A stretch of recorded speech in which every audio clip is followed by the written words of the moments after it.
Black Beauty by Anna Sewell. Part 1, Chapter 4. Birtwick Park.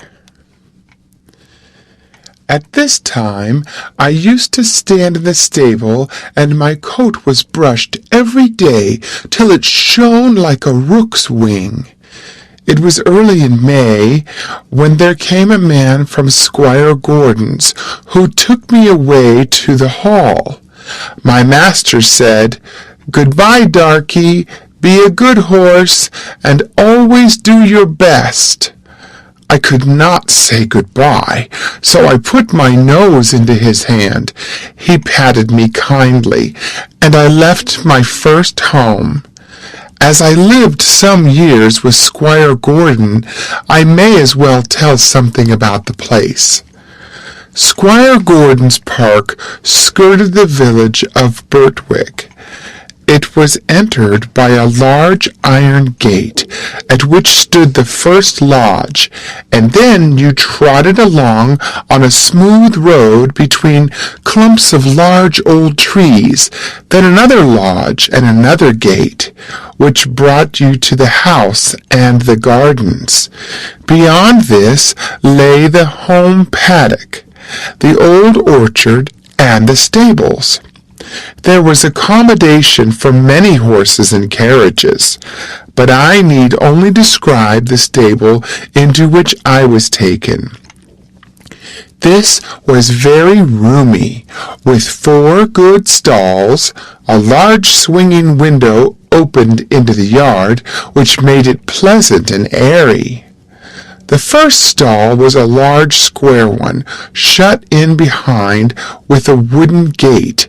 The others were common stalls, good stalls, but not nearly so large.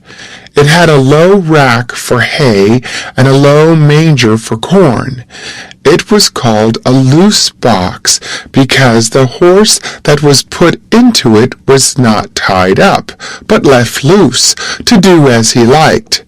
It is a great thing to have a loose box. Into this fine box the groom put me. It was clean, sweet, and airy. I never was in a better box than that, and the sides were not so high but that I could see all that went on through the iron rails that were at the top. He gave me some very nice oats. He patted me, spoke kindly, and then went away. When I had eaten my corn, I looked round. In the stall next to mine stood a little fat gray pony, with a thick mane and tail, a very pretty head, and a pert little nose. I put my head up to the iron rails at the top of my box and said, "How do you do? What is your name?" He turned round as fast as his halter would allow, held up his head, and said, "My name is Merrylegs. I am very handsome.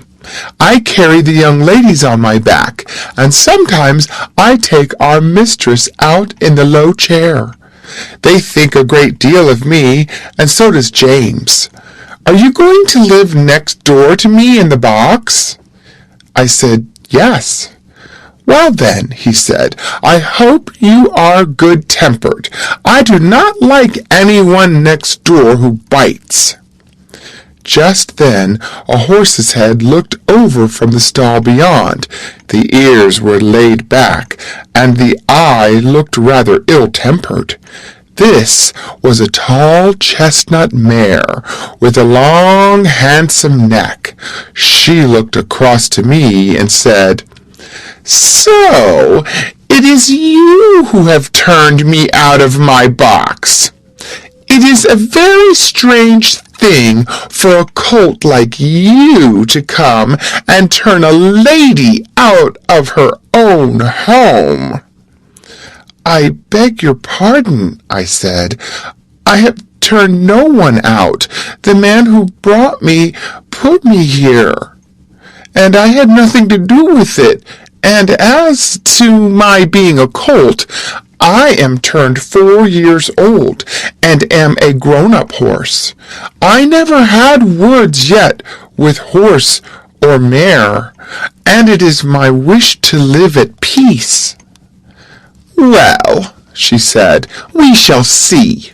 Of course, I do not want to have words with a young thing like you." I said no more. In the afternoon, when she went out, Merrylegs told me all about it. "The thing is this," said Merrylegs. "Ginger has a bad habit of biting and snapping. That is why they call her Ginger. And when she was in the loose box, she used to snap very much.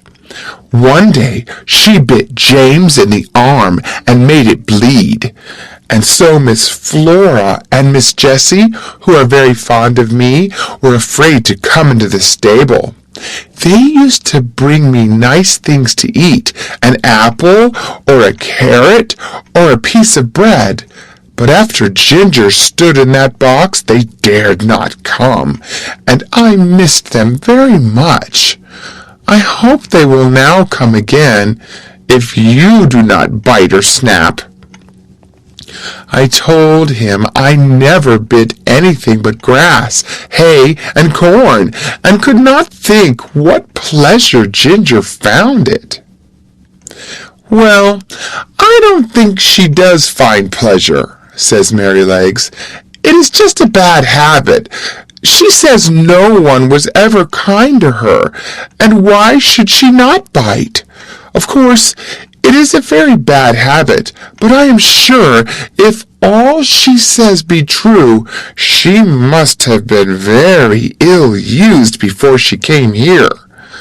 John does all he can to please her, and James does all he can, and our master never uses a whip if a horse acts right, so I think she might be good-tempered here.